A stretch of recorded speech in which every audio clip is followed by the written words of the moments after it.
I'm about to spend $50,000. Yep, $50,000 buying the most expensive tech on the internet to try and find out what true luxury feels like. All right, so what I think I want to do is to find the most extreme versions of existing tech that you'll probably all be familiar with. So for example, a normal Bluetooth speaker would be something like this, $27. But this is the most expensive Bluetooth speaker on the planet. I think I've seen a couple of YouTubers test the entry-level model of this type of speaker, but this is the nearly $4,000 Opera de Paris version, whatever that means. Okay, so if someone had unlimited budget, what tech would they buy? Oh, they would get things customized. Custom Nintendo Switch. Oh my gosh. Retro OG Nintendo theme. And that looks absolutely stunning. It's kind of borrowing elements from Nintendo's original NES console. Why does it look so good here? Is there a custom PS5? There's loads of custom controllers here. There's one called the Scuff Reflex Pro, which apparently has unparalleled customization. So you've got 15 different base colors, or you can go designer. The cherry blossom's actually kind of nice, but it's all about the gold. Wow, you can customize the joystick height, the color of the rings around each joystick. That is one expensive controller, my goodness. We need to get a luxury PlayStation 5 faceplate to match. Ooh, this would work. It's $50, but it looks fancy. It's also got cooling vents too, so I guess it's kind of a feature ad. Oh, and this is like the same thing, but with extra RGBs built inside of it.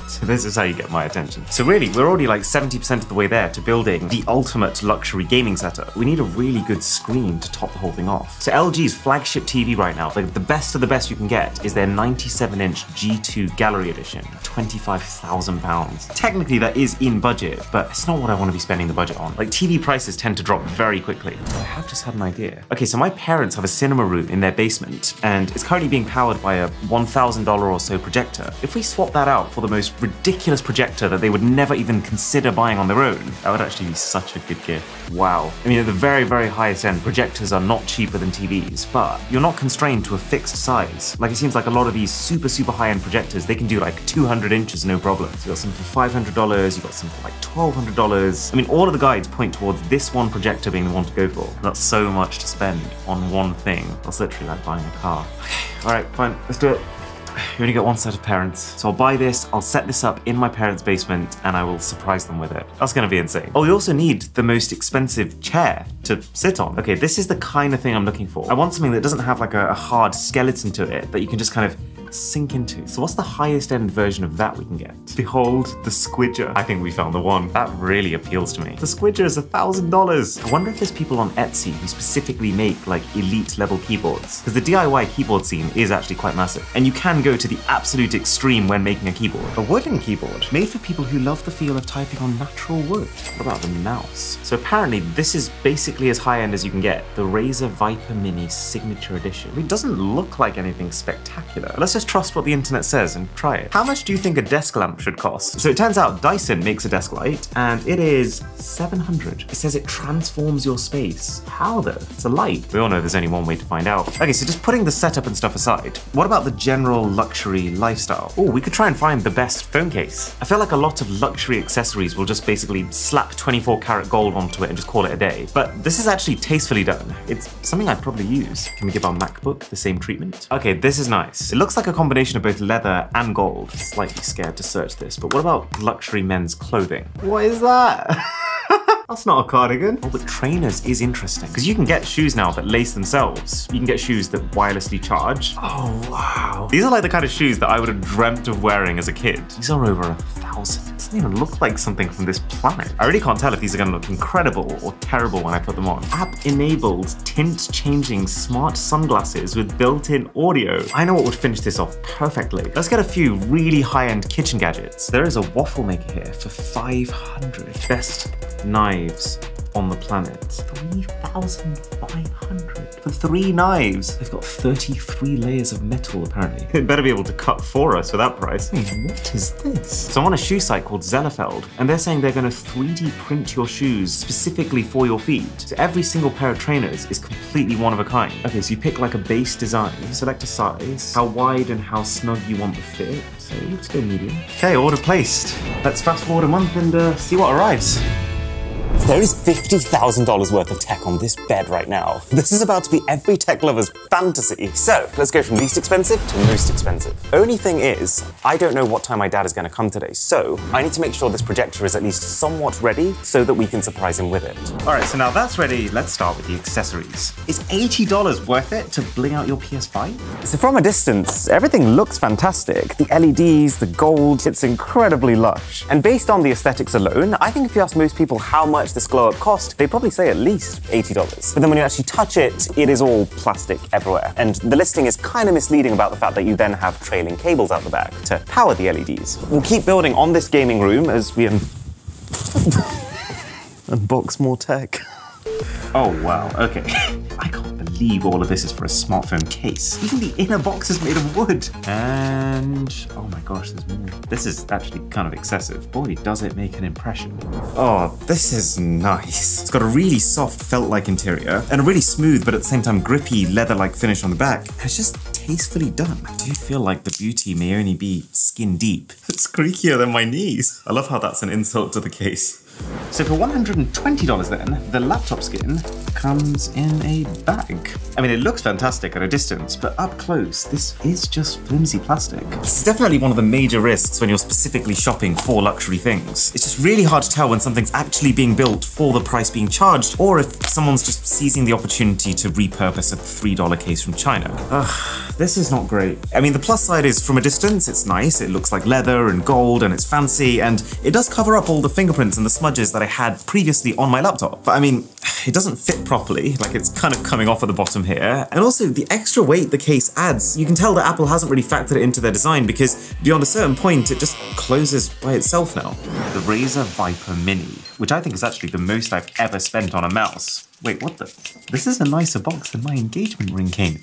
The mouse itself though, it doesn't even feel real. It's like lighter than air. I mean, the way it normally works when you pay more for expensive gadgets is you get more stuff. It's heavier, it's weightier, it's more premium. But this is kind of the opposite. To make this mouse as light as it possibly can be, they've actually gone to the extent of shaving away every bit of material that they think doesn't need to be there. Which I suppose if the performance is the same is a good thing. And there's so much airflow to my hands. And then as far as the material's concerned, there's no heavy stainless steel at all here. This is just a super lightweight magnesium alloy. And then the other crown jewel for this mouse is something they call hyperpolling. So most wireless devices like mice, they'll report their location to the computer about 1,000 times per second. This thing can do 8,000 times. Oh damn, this thing glides. You normally feel just this tiny hint of latency between when you move your hand and when the cursor moves, but here there is nothing. They've actually made the entire scroll wheel hollow. It's also only just dawned on me, the benefit of it being so light is there's like no resistance from the table. Look at this! Ooh. You actually just hear me say the word mouse. I know! We need to stop saying the M word. This is good progress for our office setup, but we'll be back.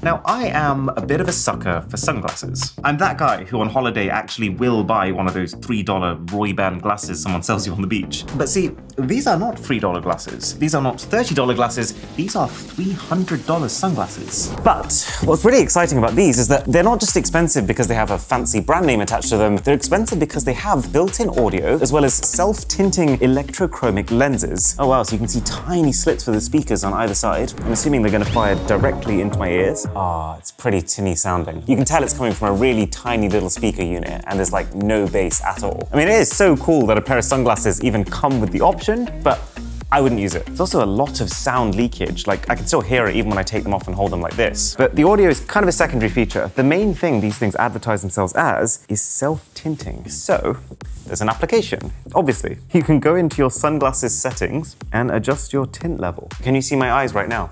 Nope.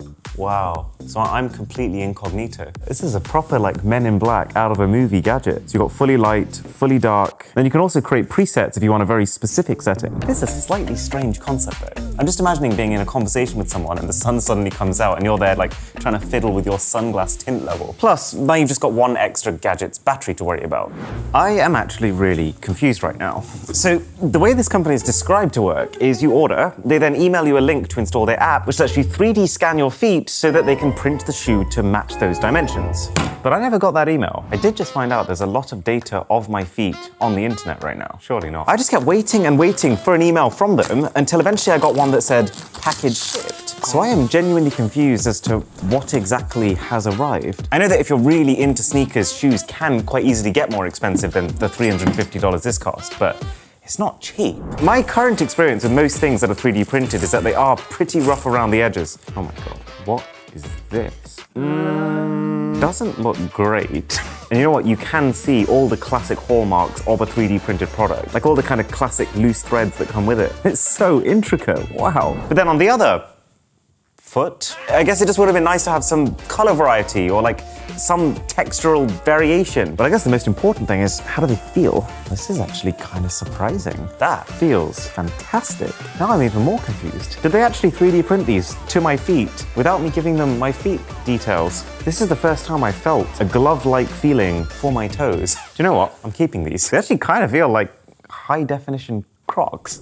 All right, now we're getting to the major league gadgets. Why on earth is this PS5 controller the same price as a PS5? So at least part of it is definitely the aesthetics and the feel of it. And on that front, I gotta say, I am a massive fan. For starters, it's got this insane density to it. It really feels like a mean piece of work. You got the decals all over, which I don't know if I think it's an improvement, but it's definitely fancy. Oh, these are basically instant reflex triggers, which are designed to be kind of like mouse clicks, like a tiny bit of pressure, and then it's activated. As opposed to the standard PS5 controller's very slow, soft, mushy kind of press. Oh, and also, listen to this. The face buttons are basically silent. Whereas the standard PS5 controller has this tiny little bit of rattle with each of them. Right, time to see if $400 actually makes me a better player. This is Street Fighter. Neither of us have played this game, so you say.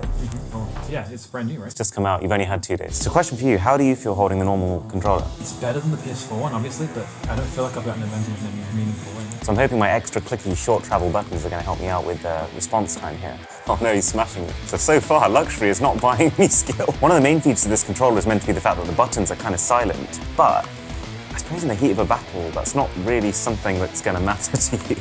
But I have to say one thing though, this does feel very premium. So there's very little rattle in the... Am I dead? Yeah, you're dead. You do sound more professional. Right, okay, the takeaway here is that it requires a lot of skill to be able to properly take advantage of a controller of this level. For an average player like me, no point. Now, when gadgets get expensive, they tend to go in either one of 2 directions. Either the luxury route, which focuses on materials and aesthetics, or the functional route, which focuses on just being able to do more. And the latter is firmly where this $500 Waffle Maker fits in. Compare that now to a $10 Waffle Maker, which is basically a slab of metal, and comes pre-baked with grease on the handle. Delicious! Right, I've put together what looks like waffle mix. Can't speak to the flavor of it yet, but both are getting the same treatment. All right, so the $10 experience is you open it up and you pour your waffle mix inside. This has actually got self-raising flour in, so I've got to be very careful not to overfill it. And we close it up, seal it via the handle. That feels not secure. And then you just hold it over the fire. I mean, one thing that you also definitely don't get with the $10 maker is any indication at all of progress. So really, to use something like this properly, you'd actually need more skill than to use something like this, even though this looks like the more pro piece of equipment. Okay, it's steaming. This is big reveal time. Hey, not bad at all. It's a little bit hollow on one side. Oh, there's also a big difference between how much it's cooked on one side versus the other, which is kind of inevitable given how manual this is. But what matters is the texture. It's gonna be a nice crisp crunch. Sort of. Pretty crispy on the outside, pretty fluffy on the inside. That is a strong 8 out of 10 waffle. Okay, this has the potential to provide a lot of joy. Right, so you flick the switch and it's gonna let me know there when it's ready for me to pour the mixture in. It's also kind of cool that it comes with a drip tray. Like, if I'd overfilled this one, it would have just gone straight into the fire. Oh, it's actually taking ages. The $10 waffle maker would have made a family of waffles by now. I'm hoping now that it says it's ready to receive, it's going to be a quick process. So satisfying watching it fill all these holes. Oh, thank God for the drip tray. Look at the back. Oh, that's unfortunate.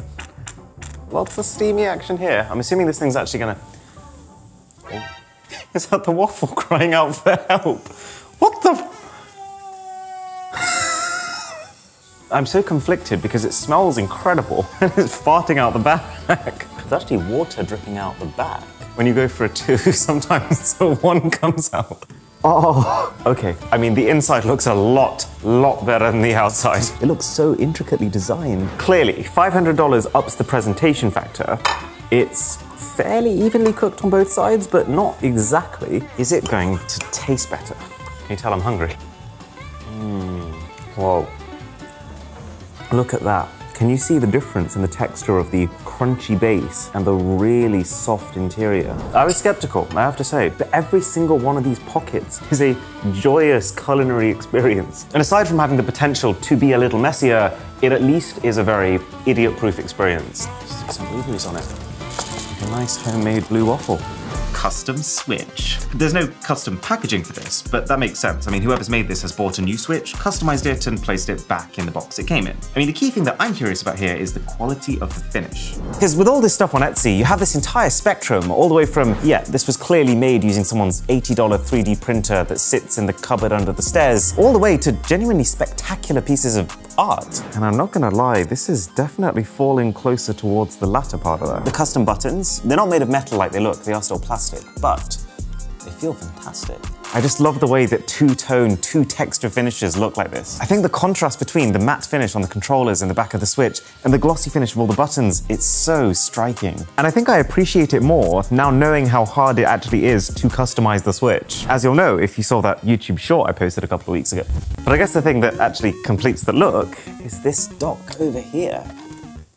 Oh, that's so smart looking. You can tell that someone's really thought about how best to apply the NES theme to the Switch. This was not just an overnight job. It's always so cool seeing the Switch interface with these massive Switch Joy-Cons. It's actually really cool. They've even customized the inner trigger buttons. Who uses those? I thought it would be fitting to play NES Mario, since it is an NES Switch. This is old school. The environment almost looks hand-drawn, and you can kind of see it being rendered into the scene as you're moving towards it. Okay, the game kind of sucks nowadays, but it's the feeling, it's the memories that it's bringing back that, to be fair, this custom controller is doing a really good job at facilitating.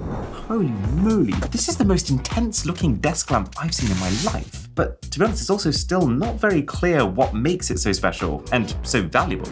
I mean, this is an imposing piece of kit, wow. Okay, so I guess perk number one is that it's fully articulating. Any angle, like any angle you want, you can get here. And part of what makes it special is they built a custom heat pipe that sits above it like this to keep it cool. Because when LEDs overheat, that's what often causes the fading and the discoloration. It can sync its level of brightness to the sun cycle. That's actually a major health perk. So it's got glare protection, it's got anti-flicker, and it lasts 60 years. It's gonna outlive me and my creaky knees. So I guess Dyson's angle with this is, yes, it's $600, but considering you might well spend 90% of the rest of your life indoors, this one light could carry you through the entirety of that. It's actually kind of sad to think about. Oh, that's so cool. So when you bring it over this chamber here, it becomes a diffused nightlight, I guess. It's incredibly satisfying. You've got touch-sensitive color temperature and brightness controls at the top. And when you get to this tier of light, it's not even about like, does this light my desk enough for me to work? It's all about the quality of the shadows it leaves and the evenness of the illumination, all of which this ticks the boxes for. The only thing it doesn't do is disco mode. You could actually potentially use this, yeah, as a video. It has every other kind of detection. Don't shine this in your eyes. There's one top tip. So this is the package for our $700 keyboard. It just says Royal Kludge on the front. Oh, okay. The actual box is kind of on the inside. This is proper wood, much more what I was hoping for the money. Okay, slight vibe clash with all the hyper-futuristic, modern-looking tech on the table, but this is an item that's definitely going for the bespoke, classy aesthetic. Now, I've got to say, very first impressions, it's not immediately clear to me why this is 70 times the price of a normal keyboard. I mean, it is made of natural wood, it's hand-sanded, it's coated in ecological oil. Actually, maybe the best test. Ooh, kind of a brand new scent. Actually, wait a sec. It's $10.20 per key. There's a certain kind of person this is clearly made for. Someone who really appreciates the craftsmanship of it. For me, I'm kind of looking at some of these keys and their slightly faded layouts and thinking, kind of wish a machine had done this. It's actually kind of like something my dad would try and make. The typing experience is, I mean, it's good. It's a mechanical keyboard. It uses Cherry MX Brown switches, which is quite fitting actually. But for me personally, this whole thing being made out of wood doesn't really add anything. If anything, it's kind of like a rougher texture than I'm used to. You should probably plug this in. Whoa, that's so cool, seeing like really rustic old school wood mixed in with modern RGB lighting. It's magnetic. to elevate the keyboard. That is such a good feature. I'm quite keen about it. Okay, I am pumped right now. The next time we're back in this room, we are testing the single gadget that I've been the most excited for. It's gonna get hot in here, so I should probably take off this ridiculous jacket. This is what I've been waiting for. You know what I can't wait for? Is that first jump into the seat. I'm expecting the most cushioned landing I've ever had. That's $1,000 smell right there. I just love the fact that they called this chair the Squidger. It really had better be cushioned. Oh! Can you imagine if that was actually like a hard back? It's got the perfect balance of being insanely squidgy at every point, and yet it does have some sort of supportive structure, to the point where like every single angle feels fantastic. Maybe not this one. Oh, wow. I am not used to getting expensive clothes and shoes like this. I mean, half my wardrobe is just meme t-shirts. So this is quite the shock. Man, there's so many papers here. And it just smells like the inside of an expensive clothes store. I'm sure they've sprayed it with something. Fudge. That's even wilder than I thought it could have been. It's such a beast. And it doesn't even really look like a shoe. Crikey, they're actually so heavy as well. This isn't gonna be comfortable, right? They literally look like they could knock someone out. And the laces don't exactly feel amazing, but the material of the shoe itself absolutely does. It feels like I've just given my feet an extra exoskeleton. Okay. Whoa. I feel so tall. He's actually checking out my creps. Because the shoes are curved, you can actually tilt so far forward. What could possibly be the purpose of that? Should I see if it makes me run faster? 3, 2, 1, go! Whoa. Oh dear. It's so weird because your feet aren't used to rotating like that. Guess the takeaway is, don't use them for running. I mean, have you ever seen knives presented like this? I feel kind of embarrassed now about the $5 knife I've been using to unbox all of this stuff. Oh, love seeing a massive caution label on stuff I'm just about to test. And then a letter which says that the gift of a knife usually represents the severing of a friendship unless it is gifted with a coin. Hence this, I guess. Okay, so there's some anti-corrosion paper around each blade. Let's go with the biggest one. Time to suit up. Gotta say, knowing how ridiculously sharp this knife is, it's kind of creeping me out. So when I got this knife, I was talking to someone about it who knows a lot about knives, and he just said, try cutting a piece of paper with it. Holy cow. I'm just thinking, like, imagine if you accidentally cut yourself with this. Is that what it would do to your arm? I mean, don't get me wrong, this is a stupid amount of money to spend on a knife, but I've never seen that before. And you know this pattern that you see here? That's not a printed design. That is individual layers of steel forged on top of each other. I kind of want to see what it does to these apples, but not on this surface. So I actually bought a chopping board specifically for this video that I've been really excited to try. That's how you know that I'm reaching a certain age. So it's forged using a combination of wood and epoxy resin, which kind of makes it look like land and sea. And you can see the light glowing in the background. This is the kind of tool where you start to realize the limiting factor is your own skill. I feel like I could cut this apple cell by cell. So this is the sharpest normal knife that I own. Okay, it doesn't really hold up when you try to go for millimeter thickness. That right there is about the thinnest slice I can make. So you kind of think you've reached the limit of how thin something can be. And I am very clearly nowhere near the limits of this. That's ridiculous! And I imagine the amount of pressure required to actually slice the rest of it is very, very minor. And we are cutting these apples, kind of like we're cutting the gap in subscribers between us and Apple. And once we've closed it, we will build the most ridiculous iPhone you've ever seen. So, a sub to the channel would be very nice. The DVLA Phantom of the Opera Edition. Man, this thing literally looks like it was designed for a king. And the package is so heavy. I can't believe it. So there's a smaller box first, which has what looks like the remote inside of it. This is pretty swish. And then the speaker itself. Okay, cut down here, cut down here. Blimey heck. It looks like an alien life form with a shower cap on it. I can't get over the sheer density of the thing. I can barely hold it. To say that I am excited to experience this is understatement of the year. Just listen to this thing.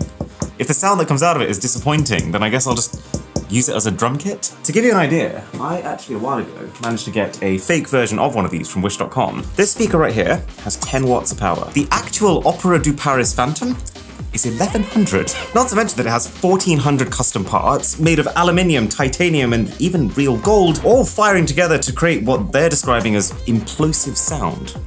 whatever that means. Oh, the gold panels actually come off. So I guess you could mix and match them for $3,000 a pop. You can actually see the gold leaf blending into the back. Let's connect up to the fake and see how that sounds. Not sure. Bluetooth mode. Oh, that's actually better than I remember it. Okay, there's a solid white light. Kind of feel like we'll know when we're on.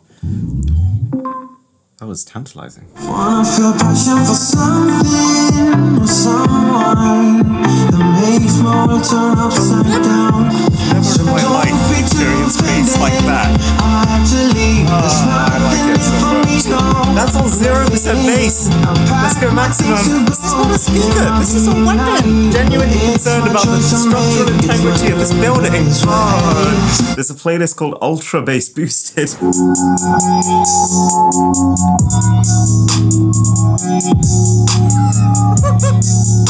Look at this thing! Okay, I've just heard my dad come in through the door. He's upstairs, he's gonna be down any minute now. I need to quickly blitz clean this place. So, recently, I've become a bit of a security nerd. I've watched how tons of other YouTubers who've followed all the recommended security steps have still managed to get their accounts completely hacked. There are entire forums on the dark web whose entire purpose is to just buy and sell user data. Everything from addresses to credit card information to passwords. And sometimes they don't even need passwords. A hacker can send you a link via text, and if you so much as click that link, can download a file silently that gives them access to your session ID, which means that they can basically continue to browse the internet as if they were you. But Surfshark VPN can at least make it harder for them. Surfshark sits between you and your internet service provider, scrambling your internet traffic to keep you anonymous. It's not a one-click solution that instantly solves all your security problems, but it is a quite inexpensive, very simple solution that will drastically strengthen your security. It comes with a proper antivirus, a private ad-free internet search, as well as Surfshark Alert, which lets you know if your data has been compromised. And using the code BOSS, you end up at less than $3 a month, with an extra 3 months for free for unlimited users and a money-back guarantee. Yes, okay, perfect.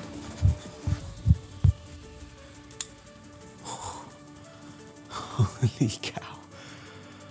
That is literally like watching a 150-inch TV. It's time to bring him down. Dad, I would like to welcome you to your new projector. So we had one here, we had one here, but you've probably never seen one like this. What is that? It's a monster. It's a 4K to 8K projector, which shoots multiple 4K images next to each other, merges them into an 8K image. That's incredible. It's better than TV. It's Better than our TV upstairs. Oh my god, look at that. And it's using an 18-part glass lens for the clarity, which is ridiculous. So, you wanted a cinema room. Now I'm going to give it out as a proper cinema. Oh, it's too much better. It's okay. Oh, you've got to be sitting here though. Yeah, and we got you a nice little chair actually. Try it. It's Oh, it's just me on my own. well, yeah. I mean, Mine will come later. Oh, see what you think am I though. gonna be watching these films. All by yourself. Oh my god, does it convert HD to 4K or? Yeah, so it converts HD to 4K, 4K to 8K, and the darker it gets, the better the picture's going to be. I love how your head's just in the way of the frame. Successful plan.